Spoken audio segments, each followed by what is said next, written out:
Assalamualaikum warahmatullahi wabarakatuh. Bapak, Ibu, serta saudara-saudara sekalian, pada kesempatan ini saya ingin menyampaikan manfaat daripada pelatihan sholat khusyuk dengan metode 3T, tumakninah, tafakkur, dan tadabbur, serta pelatihan terapi Qur'ani ini adalah membuat diri kita sehat, bahagia, sukses, dan mulia. Nah, inilah manfaat utama dari pelatihan ini, yaitu kita akan memperoleh kesehatan, kebahagiaan, sukses, dan mulia. Bapak dan Ibu serta saudara-saudara sekalian, pelatihan sholat khusyuk 3T dan terapi Qur'ani ini memang benar-benar akan kita rasakan manfaatnya apabila kita mempelajarinya dengan benar dan sempurna. Benar ilmunya, sempurna ilmunya. Benar mempraktekannya, sempurna mempraktekannya. Maka bila dilakukan dengan benar dan sempurna, hasil yang akan diperoleh dari latihan ini adalah yang pertama, kita akan merasakan kesegaran dan kebugaran. Jiwa dan raga kita akan lebih sehat dari sebelumnya. Yang kedua, yaitu penyakit-penyakit yang ada di dalam tubuh kita berangsur-angsur akan berkurang. Yang ketiga, dapat memulihkan keseimbangan dan keselarasan sistem sel-sel tubuh. Yang keempat, yaitu dapat menurunkan aktivitas emosi negatif di dalam diri.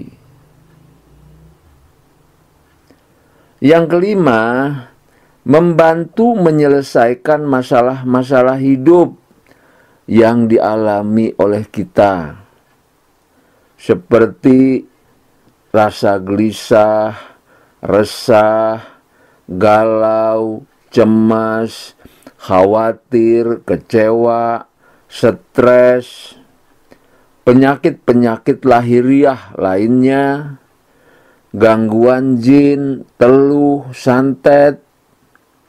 Kalau kita punya masalah keluarga, masalah usaha, masalah bisnis, masalah karir, dan sebagainya, insya Allah dengan pertolongan Allah Subhanahu wa Ta'ala, itu semuanya bisa diselesaikan. Yang menyelesaikannya siapa? Yang menyelesaikan adalah pertolongan Allah Subhanahu wa Ta'ala.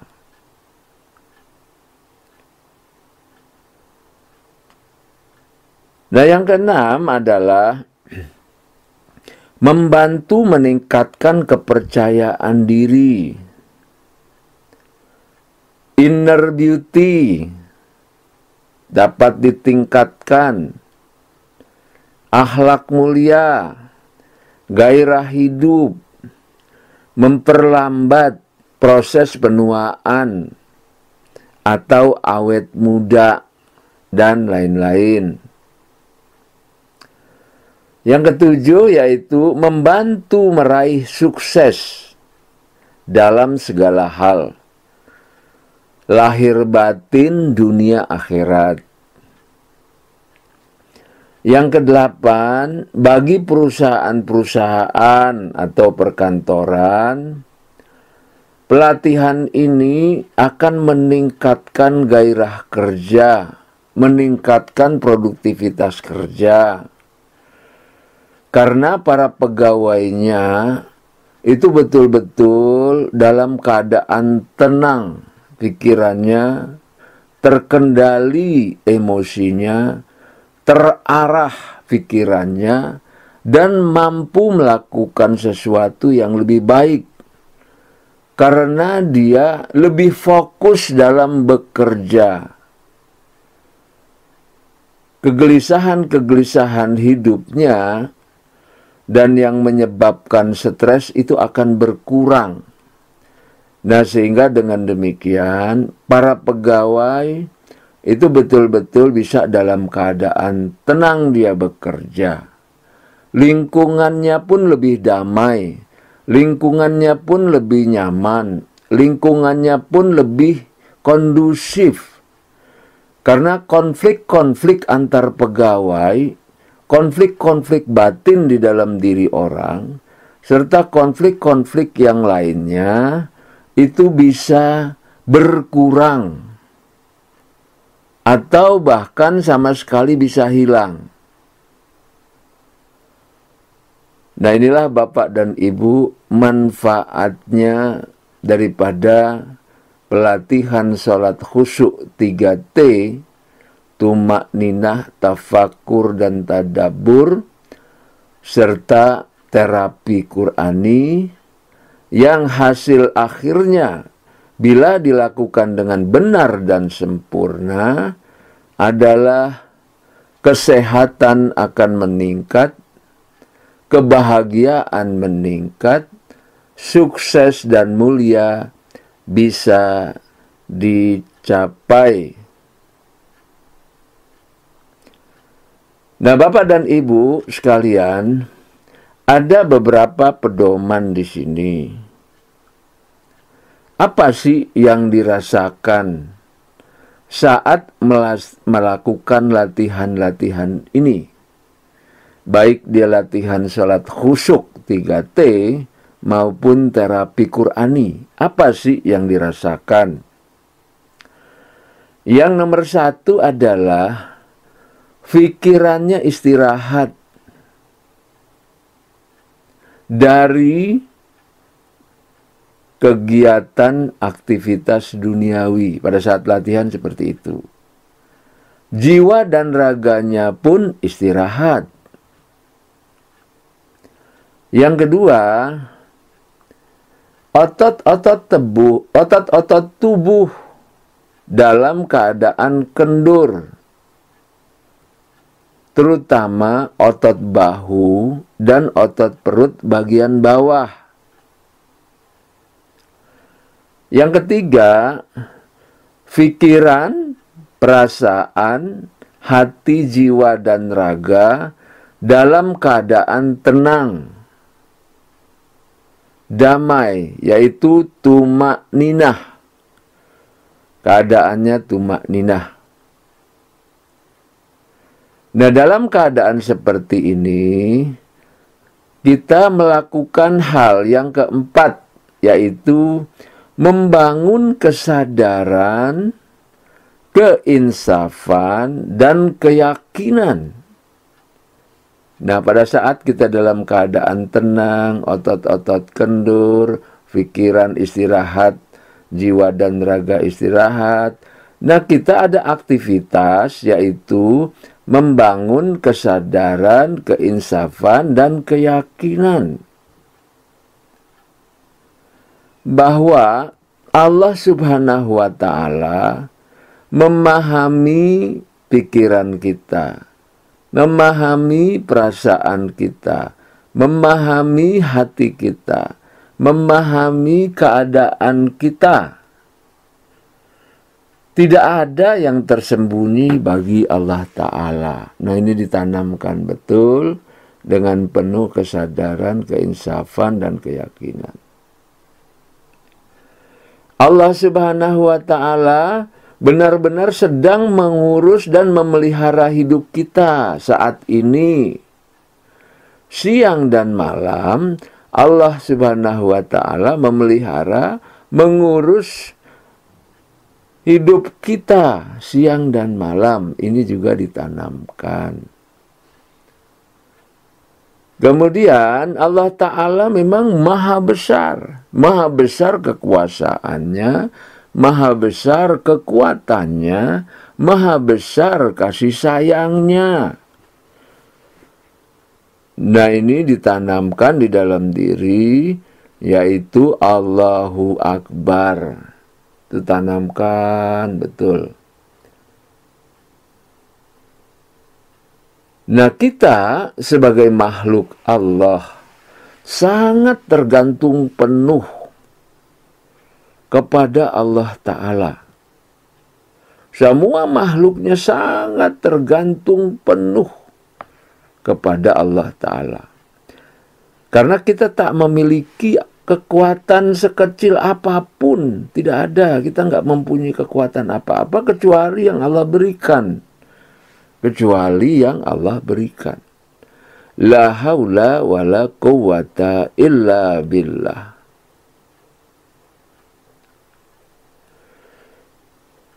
Bapak, Ibu, dan saudara-saudara, kita harus menanamkan kesadaran, keinsafan, keyakinan bahwa Allah itu Maha Esa. Apa arti yang Maha Esa itu adalah keberadaannya tidak bisa dilihat, tidak bisa didengar, tidak bisa dirasakan, tidak bisa dibandingkan, tidak serupa apapun, tidak terbatas dan tidak terhingga. Nah, ini Maha Esa. Allah yang Maha Esa berbeda dengan satu atau tunggal. Kalau kita punya anak satu atau anak tunggal, itu tidak bisa dikatakan anak yang esa. Karena itulah satu dan tunggal itu berbeda dengan esa. Kalau kita punya anak satu, bisa dikatakan satu. Jadi satu tunggal hanya untuk benda. Sedangkan esa, Maha Esa hanya untuk Allah Ta'ala. Nah, lain-lainnya tentang kesadaran, keinsafan, dan keyakinan itu bisa kita tanamkan, kita bangun. Nah, terus-menerus di sini pada saat kita dalam keadaan tumakninah. Bapak dan Ibu serta saudara-saudara sekalian, hakikat kehusuan dalam sholat itu adalah kita membimbing, melatih, dan mendidik pikiran kita. Nah, jadi kehusuan sendiri memang adalah ketundukan kepada Allah Ta'ala, kerendahan hati, berendah diri di hadapan Allah Ta'ala, yang dilandasi kesadaran penuh bahwa Allah Ta'ala itu memang yang maha besar. Sedangkan kita sebagai makhluk adalah la haula wa la quwwata illa billah. Sehingga ketundukan kita, berendah diri kita di hadapan Allah Subhanahu wa Ta'ala adalah dengan kita mampu memposisikan diri sebagai Allah yang maha besar, dan kita adalah la haula wa la quwwata illa billah, yang tidak punya daya dan upaya kecuali apa yang diberikan Allah pada kita. Jadi posisi Allahu Akbar itu betul-betul kemahabesaran Allah yang kita renungkan. Sedangkan kita memposisikan diri sebagai makhluk, dan semua makhluk posisinya tidak ada punya kekuatan apapun kecuali yang diberikan Allah Subhanahu wa Ta'ala. La haula wa la quwwata illa billah.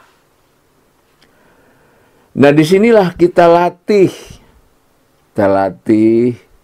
kita bimbing, kita didik pikiran kita, jiwa kita didik, pikiran kita didik. Nah, sarananya itu adalah kehusyuan itu.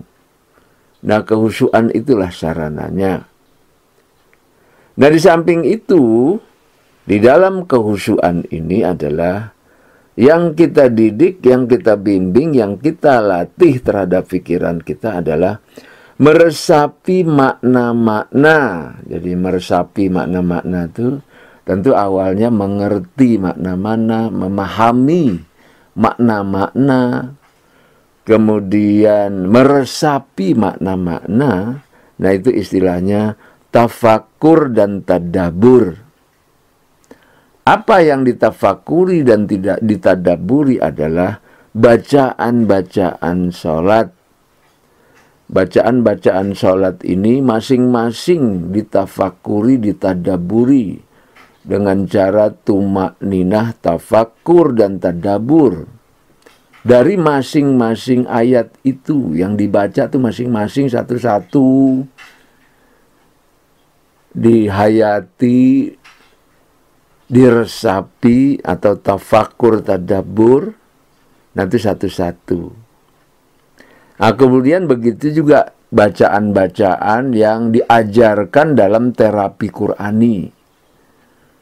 Sama juga dihayati, diresapi, ditafakuri, tadaburi secara berulang-ulang dalam keadaan tumakninah, tenang jiwa raga. Nah, untuk apa? Untuk memudahkan kita membuat memori dalam pikiran kita. Membuat memori dalam pikiran kita. Yang disebut dengan membuat memori aktif. Jadi memorinya tuh aktif. Itu dengan cara berulang-ulang tuh membuat memori aktif. Sedangkan memori pasif itu, nah hanya sekedar kalau kita mendengar ceramah, membaca, sampai kita mengerti dan memahami, itu masih pasif. Tetapi kalau memori aktif adalah dia berulang-ulang, dilatih, diulang-ulang. Nah, sehingga nanti pada saat kita membaca, bacaan sholat itu nyambung dengan memori aktif. Jadi nyambung dia. Jadi itu memerlukan latihan. Itu harus ada memorinya. Harus ada memorinya dan memorinya diaktifkan. Baru disambungkan dengan lidah. Disambungkan dengan lidah. Misalnya Bismillahirrahmanirrahim. Nah, terus langsung disambungkan dengan memori aktif. Ada artinya kan dengan nama Allah Maha Pengasih Penyayang. Ada juga penjelasan-penjelasannya. Ada juga penghayatan maknanya. Dan itu kita ulang sampai memorinya aktif. Nah, jadi antara lidah kita baca Bismillahirrahmanirrahim dengan makna-makna yang ada di memori aktif itu nanti akan nyambung. Jadi antara lidah dengan pikiran itu seiring sejalan. Nah, inilah latihan yang dilakukan di dalam kehusyuan sholat ini atau mencapai kehusyuan itu. Dan hakikat kehusyuan itu adalah sebagai sarana dia untuk membimbing, melatih, dan mendidik pikiran kita. Juga di sana, di kehusyuan itu juga, kita mampu mendidik, melatih, dan membimbing pikiran kita untuk meningkatkan kesadaran, keinsafan, dan keyakinan di dalam jiwa kita. Nah, inilah saudara-saudara, ibu-ibu, bapak-bapak sekalian, manfaat daripada pelatihan sholat khusyuk 3T, tumakninah, tafakur, dan tadabur, serta terapi Qur'ani, yang kesemuanya itu digali dari hadis dan Al-Quran. Bapak, Ibu, saudara-saudara, perlu diketahui bahwa pelatihan sholat khusyuk 3T ini, tumakninah, tafakkur, dan tadabbur, benar-benar digali dari Al-Quran dan Al-Hadis. Demikian juga terapi Qurani, pelajarannya, pemahamannya, praktek-prakteknya digali dari Al-Quran dan Al-Hadis.